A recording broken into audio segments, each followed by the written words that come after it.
ಜೈ ಕನ್ನಡಾಂಬೆ.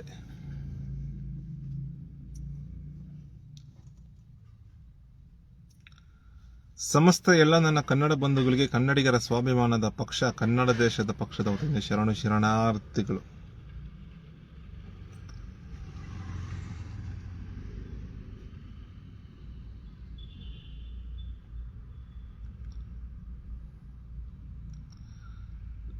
ನಮ್ಮ ಕನ್ನಡ ದೇಶದಲ್ಲಿ, ನಮ್ಮ ಕರ್ನಾಟಕದಲ್ಲಿ ನಮ್ಮ ಕನ್ನಡ ಬಂಧುಗಳು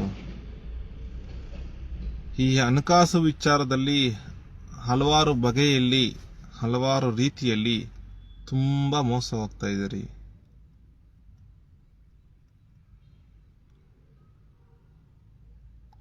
ಅದರಲ್ಲೂ ವಿಶೇಷವಾಗಿ ಜಾಸ್ತಿ ಮೋಸ ಹೋಗ್ತಾ ಇರೋದು ಹೊರಗಿನವರು, ಪರಭಾಷಿಕರು ನಡೆಸುವಂತಹ ಉದ್ಯಮಗಳು, ಹಣಕಾಸು ಸಂಸ್ಥೆಗಳು, ಇನ್ನಿತರ ಉದ್ಯಮಗಳಿಂದ ಮೋಸ ಹೋಗ್ತಾರೆ ಅಂತ ಜಾಸ್ತಿ ನಮ್ಮ ಕನ್ನಡ ಬಂಧುಗಳು.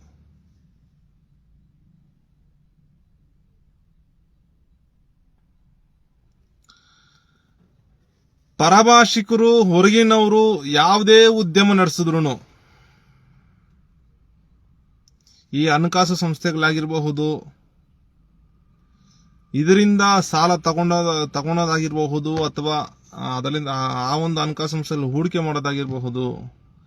ಹೂಡಿಕೆ ಮಾಡಿದವರು ಮೋಸ ಹೋಗಿದ್ದಾರೆ, ಸಾಲ ತಗೊಂಡವರು ಸಾಲ ಕಟ್ಟಿ ಸತ್ ಸುಣ್ಣ ಆಗೋಗ್ಬಿಟ್ಟಿದ್ದಾರೆ.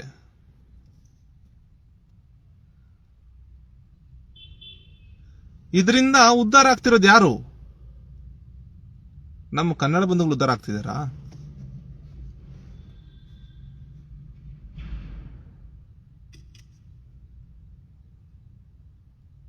ಉದ್ಧಾರ ಆಗ್ತಿರೋದು ಹೊರಗಿನವರು, ಪರಭಾಷಿಕರು.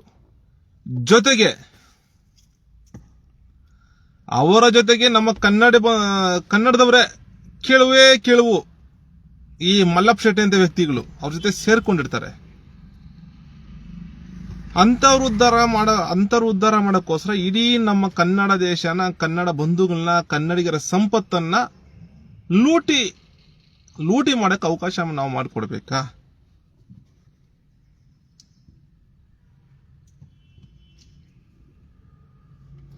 ಅದೇ ರೀತಿ ಚಿನ್ನದ ಅಂಗಡಿ, ನಮ್ಮ ಕನ್ನಡ ಬಂಧುಗಳು ಹಲವಾರು ಕಷ್ಟಪಟ್ಟು ಒಂದು ತಿಂಗಳ ಸಂಪಾದನೆ, ಒಂದು ತಿಂಗಳಿಗೆ ದುಡಿಮೆ ಮಾಡಬೇಕಂದ್ರೆ ತಿಂಗಳ ಸಂಪಾದನೆ ಮಾಡೋ ಎಷ್ಟೋ ಜನ ಕಾರ್ಮಿಕರಿಗೆ ತಿಂಗಳಿಗೊಂದ್ಸಲಿ ಬರುತ್ತೆ, ಎಷ್ಟೋ ಜನರಿಗೆ ವಾರಕ್ಕೊಂದ್ಸಲಿ ಸಂಪಾದನೆ ಇರುತ್ತೆ. ಇನ್ನು ಹಳ್ಳಿಗಳ ಕಡೆ ಬಂದ್ರೆ ಇವತ್ತು ದಿನಗೂಲಿ ಇರುತ್ತೆ, ಇವತ್ತು ಕೂಲಿ ಮಾಡಿದ್ರೆ ಆವತ್ತೇ ದಿನ ಸಂಬಳ ಕೊಡಲ್ಲ, ದಿನಗೂಲಿ ಆವತ್ತೇ ಕೊಡಲ್ಲ. ಅವರು ಆವತ್ತು ಕೆಲ್ಸಕ್ಕೆ ಹೋಗಿ ಅವರು ಆ ಒಂದು ಏನ್ ಕೆಲಸ ಮಾಡಿರ್ತಾರೋ ಅದನ್ನ ಒಂದು 15 ದಿವಸ, ಒಂದು ತಿಂಗಳು ಬಿಟ್ಕೊಂಡು ಅವ್ರು ಕೂಲಿ ಕೊಡೋಂಥದ್ದು. ಈ ತರ ಒಂದೊಂದು ರೂಪಾಯಿ ತುಂಬಾ ಕಷ್ಟಪಟ್ಟು ನಮ್ಮ ಕನ್ನಡ ಬಂದಾಗ ನೀವು ಕೂಡಿಕಿರ್ತೀರ. ಈ ರೀತಿ ಕೂಡಿಕಿರೋ ಸಂದರ್ಭದಲ್ಲಿ ಸ್ವಲ್ಪ ಹಣ ವ್ಯಯ ಮಾಡಬೇಕಾದ್ರೆ ತುಂಬಾ ಯೋಚನೆ ಮಾಡಿ. ನಮ್ಮವ್ರು ಯಾರು, ಹೊರಗಿನವ್ರು ಯಾರು?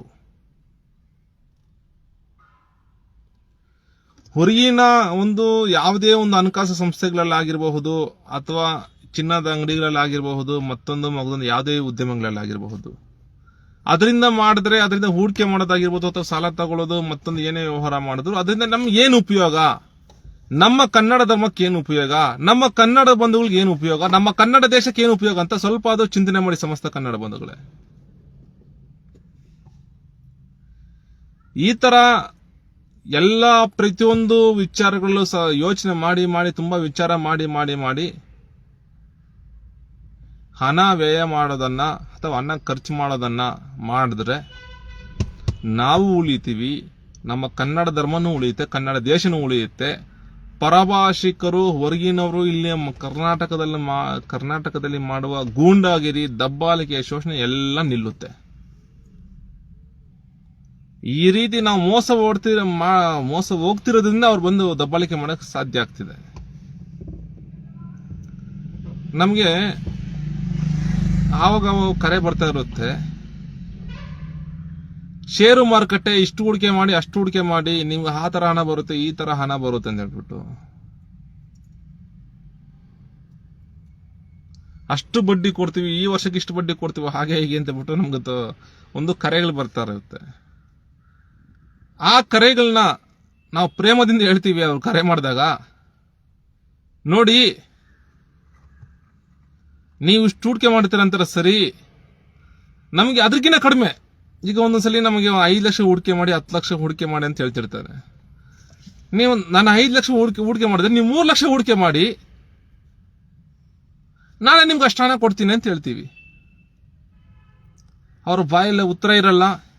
ಇನ್ನೊಂದ್ಸಲಿ ನಮ್ಮನ್ನೇ ಬೈದು ಕರೆ ಕಡಿತ ಮಾಡಿಬಿಡ್ತಾರೆ.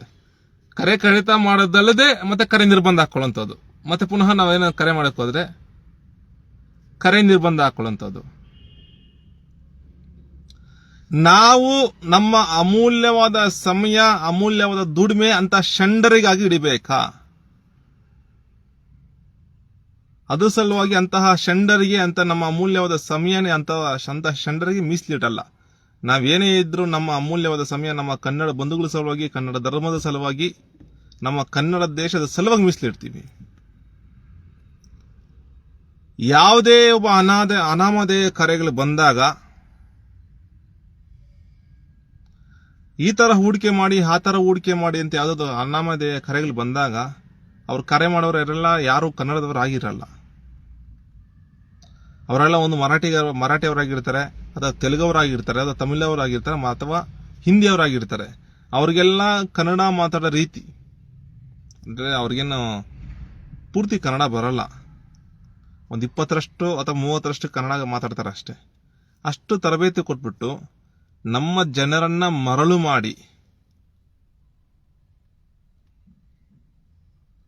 ಕರೆಗಳು ಮಾಡಿಕೊಂಡು ನಿಮ್ಗೆ ಅದಿದೆ ಇದಿದೆ ಅನ್ಕೊಂಡು, ಜೊತೆಗೆ ಒಂದೊಂದ್ಸಲಿ ನಿಮ್ದು ತುಂಬಾ ನಿಮ್ಮ ಖಾತೆ ಉಳಿತಾಯ ಖಾತೆ ತುಂಬಾ ಅಪಾಯದಲ್ಲಿದೆ, ನಿಮ್ಮೊಂದು ಸಂಖ್ಯೆ ಬರುತ್ತೆ, ಆ ಸಂಖ್ಯೆ ಹೇಳಿ ಎಲ್ಲ ಸರಿ ಮಾಡ್ತೀವಿ ಅಂತ ಆ ತರ ಒಂದು ಕರೆಗಳು ಮಾಡಿಕೊಂಡು ತುಂಬಾ ಲೂಟಿ ಹೊಡೆಯೋದು ಜಾಸ್ತಿ ಆಗೋಗ್ಬಿಟ್ಟಿದೆ ಈ ತರ ಘಟನೆಗಳು.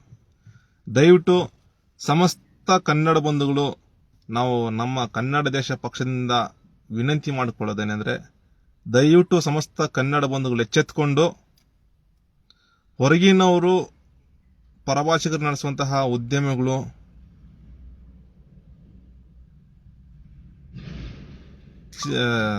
ಯಾವುದೇ ಉದ್ಯಮ ಆಗಿರ್ಬೋದು ಅಥವಾ ಹಣ ಹೂಡಿಕೆ ಮಾಡೋದಾಗಿರ್ಬೋದು, ಸಾಲ ತಗೊಳ್ಳೋದಾಗಿರ್ಬೋದು, ತುಂಬಾ ಎಚ್ಚರಿಕೆಯಿಂದ ಇರಿ. ಮತ್ತೆ ನಿಮ್ಮ ಯಾರೇ ಹೊರಗಿನವರು ಕರೆ ಮಾಡೋ ಏನೇ ಕೇಳಿದ್ರು ಏನು ಕೊಡಕ್ ಹೋಗ್ಬೇಡಿ, ನಿಮ್ಮ ವಿವರಗಳನ್ನ ಇದನ್ನ ಏನು ಕೊಡಕ್ ಹೋಗ್ಬೇಡಿ ದಯವಿಟ್ಟು. ಇಂಥದಕ್ಕೆಲ್ಲ ಸರ್ಕಾರ ಎಚ್ಚೆತ್ಕೊಂಡು ನಮ್ಮ ಕರ್ನಾಟಕವನ್ನು ಉಳಿಸೋದಕ್ಕೆ, ಕನ್ನಡ ಬಂಧುಗಳನ್ನು ಉಳಿಸೋದಕ್ಕೆ ಎಚ್ಚೆತ್ಕೊಂಡು ಸೂಕ್ತ ಕಟ್ಟುನಿಟ್ಟಿನ ಕ್ರಮ ತಗೊಳ್ಬೇಕು ಅಂತ ಹೇಳ್ಬಿಟ್ಟು ಸಮಸ್ತ ಕನ್ನಡ ಬಂಧುಗಳ ಪರವಾಗಿ ನಮ್ಮ ಕನ್ನಡ ದೇಶ ಪಕ್ಷದಿಂದ ಆಗ್ರಹ ಮಾಡ್ತಾ ಇದ್ದೀವಿ. ಜೈ ಕನ್ನಡಾಂಬೆ, ಜೈ ಕನ್ನಡ ಧರ್ಮ, ಜೈ ಕನ್ನಡ ದೇಶ. ಶರಣಾರ್ಥಿಗಳು.